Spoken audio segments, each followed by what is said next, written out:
ya. 3-0 ini emang udah Arsenal udah mulai gampang ketebak berarti nih sama pandit-panditnya skornya. Ya, gue juga bisa nebak kayaknya dia gak akan bisa tembus 4 besar. Enggak ya. Oke, kalau ngomongin Arsenal winner. Tadi malam ini permainannya gue ngakuin sih sangat fluid, sangat mengalir, bahkan Aubameyang harusnya bisa cetak lebih dari yang harusnya dia cetak, termasuk ada memesnya dia depan gawang nggak bisa ngegolin. Ini apakah benar-benar Arsenal yang sudah dalam track kebangkitannya gitu menuju mengejar papan tengah, papan atas? Enggak, yang penting gue sekarang agak bahagia dan lega karena waktu gue buka aplikasi gue di handphone untuk melihat klasemen, udah ada Arsenal. Udah 10 besar ya? Udah nggak 11 ya? Halaman pertama udah ada. Gue jadi gak perlu scroll. Nah ada kan? Ada. Jadi ini fakta ini bukan apa-apa ya kan? Tuh, Kalau di gua handphone buka, ya. langsung gue udah bisa lihat ada Arsenal. Gak apa-apa, dia masih di nomor 10. Kan perlahan-lahan nanti dia naik. perlu nge-scroll gitu. Gak Ji. perlu. Yang penting kan nyampe finish line. Slow but sure. Ya kan, walaupun perjalanannya nih perlu penuh lika-liku. Nah kalau kita bicarakan pertandingan ini, ya betul Aubameyang bisa saja mencetak lebih banyak gol. Tapi kan intinya mereka bisa menang. Itu kan sangat penting. Sempat mereka sulit menang dan sulit mencetak gol. Sekarang lihat 3 gol. Pernah juga mereka cetak 4 gol lawan West Brom. Memang ini juga bukan klub-klub ini kuat, bukan klub papan atas. Yang mereka kalahkan Chelsea lah klub kuat. Tapi poinnya kalau mau survive di Premier League dan juga masuk di top 4, harus konsisten meraih 3 poin. Ya kan? Sekarang yang mempersulit Liverpool apa? Yang membuat MU unggul apa? MU bisa aja menang lawan klub papan tengah, papan bawah, lawan papan atas oke dia main sedikit save. Tapi Liverpool papan bawah susah menang, papan tengah susah menang. Kemarin lawan MU pun papan atas susah menang. City, lu lihat tim manapun sekarang lagi dia bantai, dia naik kan sekarang. Kalau dia menang lagi lawan Villa, dia bisa naik. Jadi memang harus konsisten meraih 3 poin kalau mau finish di top 4. Nah ini kan sekarang sudah mulai kelihatan di Arsenal. Walaupun mereka mengalami kesulitan tuh lawan Palace tuh yang 0-0. Nah itu juga kan karena begitu. Mereka susah create chance-nya dikit. Tapi kapan-kapan nggak ada gol, itu kan kita diskusi tuh. Pas terakhir kayaknya di sini hari Rabu kan gue bilang problem Arsenal kapan-kapan sedikit chance bisa gak ada gol, ternyata terjadi. Tapi yang penting sekarang Arteta mulai membenahi atau dia sudah cari solusi untuk the weakest point di Arsenal. Ya sektor paling lemah defense. Dari 6 game terakhir, 5 game di semua kompetisi mereka clean sheet. Ini orang mungkin bilang ini cuma statistik, tapi lihat cara mainnya bagus. Mana individual errornya? Kerjasamanya udah oke. David Luiz oke lah, sekarang udah mulai kompak dengan Rob Holding. Ya paling enggak sekarang Pablo Mari yang cedera, ada siapa? David Luiz, dia udah ini. Cedric main oke. Tierney aja nih yang memang penting nggak tergantikan.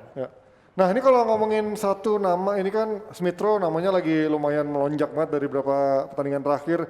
Bahkan disebut salah satu pemain yang wonderkid yang bisa menjadi pemain hebat lah di masa depan. Terus juga kemarin gue dengerin si Jamie Carragher bilang gaya mainnya ngingetin sama Robert Pires waktu zamannya Arsenal dulu jaya-jayanya. Sorry gue interupsi dulu. Sebenarnya kan banyak wonderkid, calon-calon wonderkid potensial. Dan sebetulnya banyak tuh dari MU. Lingard? Kemana kabar Lingard? Arsenal juga banyak dong. Bukan, maksud gue MU juga banyak Jack Wilshere. Sebelumnya John O'Shea. John O'Shea bukan wonderkid, iya, walaupun dia bukan Inggris kan dikatakan dia Phil Jones. Banyak kan yang gagal. Enggak, gue bukan bully MU. Maksud gue banyak. Ya kan? Nah, ada juga di Arsenal sebelum-sebelumnya. Ya kalau Emil Smith Rowe ini lebih spesial ya. Hanif aja dulu yang bicara. Hanif, lu ngeliat ini Smith Rowe apakah cuman euforia sesaat doang belum teruji atau emang dia punya potensi spesial yang bisa dipoles tergantung pelatihnya gitu? Potensi ada, tapi gue nggak ngelihat ini sebagai sebuah talenta yang luar biasa gitu buat gue. Jadi apa bedanya gue ngelihat Foden juga sama gitu kan, justru Foden buat gue lebih konsisten gitu, lebih punya the spark, mojo atau magic yang lo bilang dia ketika dia pegang bola terjadi situasi berbahaya gitu. Nah buat gue ukurannya kalau lo memang jadi wonderkid lo lihat deh apa yang dilakukan sama President's wonderkid Kylian Mbappe misalnya di tim Monaco. Di tim yang cukup baik seperti itu dia bisa mengambil satu tempat terus pindah ke PSG konsisten. Atau Pogba ketika dimainkan di Juventus dia membuat kondisi Conte harus memainkan dia sehingga dia mengakomodir formasi. Sampai pernah di musim-musim terakhir di akhir musim itu musim pertama Pogba menjadi starter, akhirnya dia main 6 gelandang. Marquisio menjadi attacking midfielder. Ya. Pirlo di playing playmaker, Vidal dan Pogba. Jadi dia main 6 gelandang gitu di tengah. Karena nggak bisa digesernya Pogba. Karena begitu luar biasanya nih. Nah, pertanyaan Sorry, gua, 6 gelandang terus kiri 4 back. kanannya dong. Maksudnya Ada Steiner, ada dengan Samoa. fullback-nya maksudnya maju ke depan. Kan dia mainnya Wingback-nya pakai tuh udah jadi wingback. gelandang. Jadi Wingback. gelandang gitu. Udah kayak zaman dulu. Jadi strikernya cuma satu bang soalnya waktu itu dia pasang. Conte kayak begitu, sempat 2-3 pertandingan kayak gitu karena nggak mungkin dia mencadangkan salah satu dari Marquisio dan Mau Vidal tidak untuk mau Pogba harus ya, main. akhirnya dia mengakomodir semuanya ada di lapangan gitu. Nah buat gua Smith Rowe belum ada di kategori ini. Yes bagus, tapi we'll see karena buat gua masih terlalu dini lah buat mengkonsider dia sebagai seorang wah ini potensinya bakal meledak apa segala macam. Gabriel Martinelli kan secara de facto juga sama kan. Kayak gini kan muncul bagus mengguncang Premier League gitu kan. Tapi apakah dia bisa ada di tim shit week in week out, menggeser pemain utama, membuat pelatih harus mengakomodir keberadaan dia? That's another thing buat gue. Kalau Binder ngeliat Smith Rowe ini kan gelandang ini dia masih bisa taruh di kadang-kadang di kiri, di kanan, kadang-kadang gelandang agak ke sentral. Posisi terbaiknya di mana sih ini orang sebenarnya? Sebetulnya kalau yang memberikan perubahan ke Arsenal ini kan Emil Smith Rowe. Oke. Ya, waktu dia main di Premier League nih sejak dia dijadikan starter, Arsenal belum kalah. Terus di FA Cup lawan Newcastle dia gak main. Kacau permainan Arsenal. Waktu dia main lebih berubah. Lebih menakutkan waktu lawan Newcastle ya. Jadi gue lihat memang ini baru start bagi dia. Tapi pada saat dia main di Europa League konsisten kok dia. Sebelumnya kan dia gak dipercaya sama si Arteta di Premier League. Memang ini baru start, tapi kalau gue lihat memang pemain ini membutuhkan waktu. Ya kan? Jangan sampai ia diberikan highlight atau exposure terlalu besar. Betul. Nantinya dia akan kesulitan ke depannya. Karena itu yang gue bilang kan banyak wonderkid di Liga Inggris kan. Tadi gue udah kasih beberapa contoh. Sebelumnya Wilshere juga ada kan di sini tahu-tahu hilang. Nah, jadi perlu berhati-hati. Tapi gue melihat pemain ini sedikit berbeda. Karena dia cara defense-nya itu bagus, cara menyerangnya bagus, berani, ya, miliki visi yang bagus untuk passing. Kemudian dia bisa shooting juga, ia bisa mencetak gol. Jadi ini sebetulnya gelandang komplit nih. Ya, tapi memang usianya masih muda. Yang diperlukan apa yang perlu ditambah? Kecerdasan. Ya kan, bagaimana intelijensia dia ini nanti bisa ditingkatkan. Bagaimana caranya memanfaatkan ya kan kesalahan pemain tim lawan. Karena ini masih polos pemain ini. Betul. Ya kan permainannya masih direct. Padahal bisa lebih banyak lagi yang dia lakukan. Cuman kalau gue lihat gaya permainan dia sekarang, ini mengingatkan gue ke Gascoigne dulu. Nah Gascoigne sedikit mirip-mirip begini. Cuma bedanya Gascoigne untuk merebut bola, ya untuk defense, ya gak bisa. Bahkan waktu dia coba defense tuh lawan Nottingham Forest kan cedera dia. Dia tackle, betul kan? Akhirnya dia cedera panjang itu FA Cup kan? Semifinal. Jadi ini perbedaannya. Cuman gue lihat pemain ini punya harapan. Nah sekarang Arteta jangan sampai nih. Nanti dia rubah lagi, pemain ini gak dimainin lagi. Kasih dia chance selama dia lagi bagus. Buktinya Bukayo Saka dibilang wah ini mungkin sementara, tapi konsisten. Saka bagus ya. Maksud bagus gua, terus. Tapi kalau gue lihat Saka sama Smith Rowe kayaknya Saka ini Dan lu lihat, di atasnya Smith Rowe sebenarnya. Dan lu lihat 3 assist yang Emil Smith Rowe kasih itu semuanya ke Saka loh. Iya. Ya kan artinya Saka jadi produktif karena ada dia. Sebelumnya Saka kan harus bekerja keras sendirian, melakukan pergerakan-pergerakan individual. Yang sayangnya kan yang lebih manja kan Aubameyang. Aubameyang tuh menunggu bola. Kalau dia gak dapat supply bola bagus, berat bagi dia. Terlepas dia sering melakukan gol dari wide angle.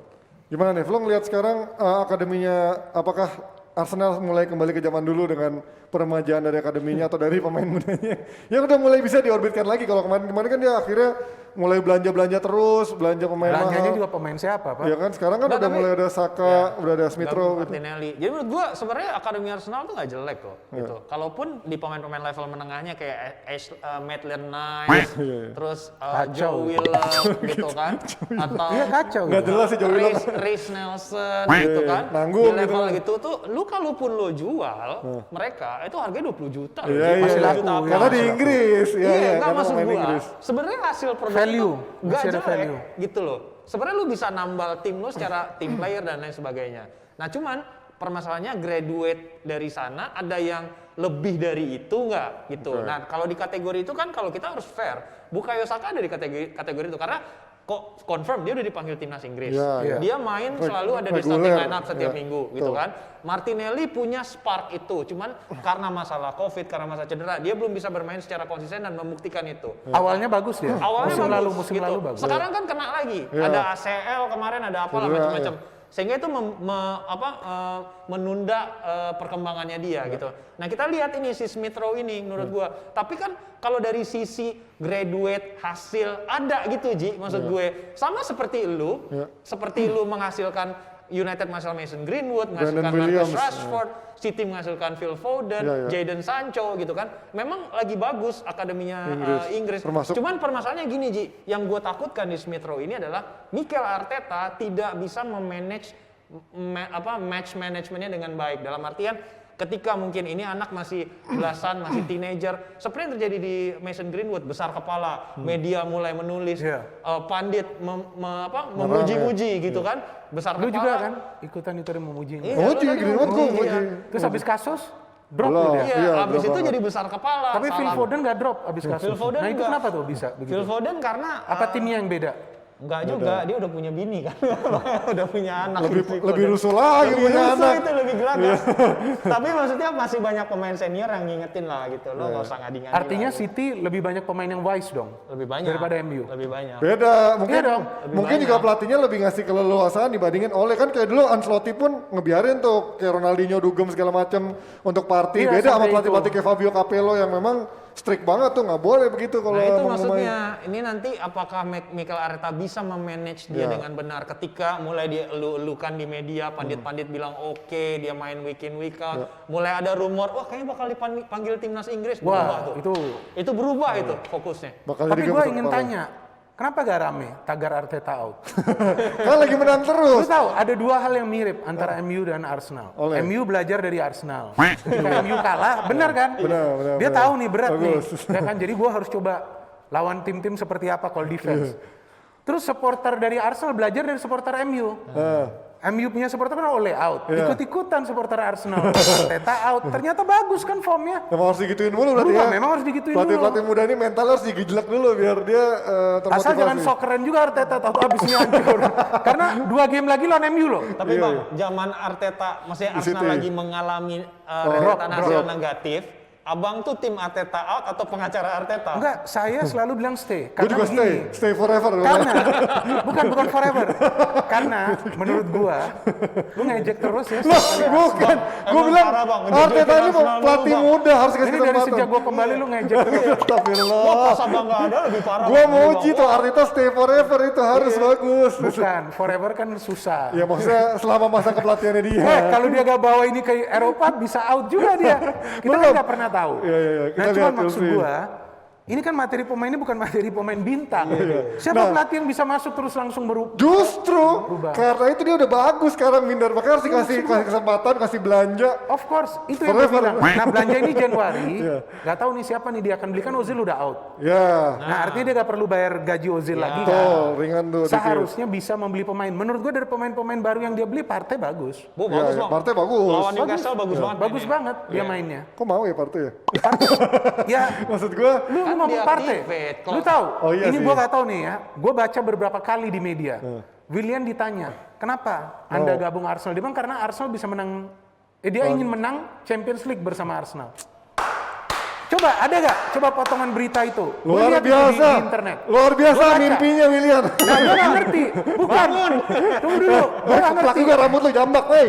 Bukan. Gue agak kaget ada yang sharing ke gue juga netizen. Gue kan ini gak salah. Bener gak sih? Wawancaranya Bener kan? Iya, iya. Nah gue jadi bingung. Bener, Kenapa? bener. Jadi Dari mana lu lihat Arsenal itu bisa juara Champions League? Arteta nelpon Bang ke William, dia bilang, gue punya 3 years plan Masa? 3 tahun. Dia Iya. bilang, Oh, plan 3 tahun full. buat meyakinkan William. Oke, oke. Musim pertama masuk Liga Champion, musim kedua masuk Juara. Liga Champion, musim ketiga juara Liga Champion. Pertanyaannya, Itu, lu tau gak? Arteta bilang. Dia bilang plan 3 tahun.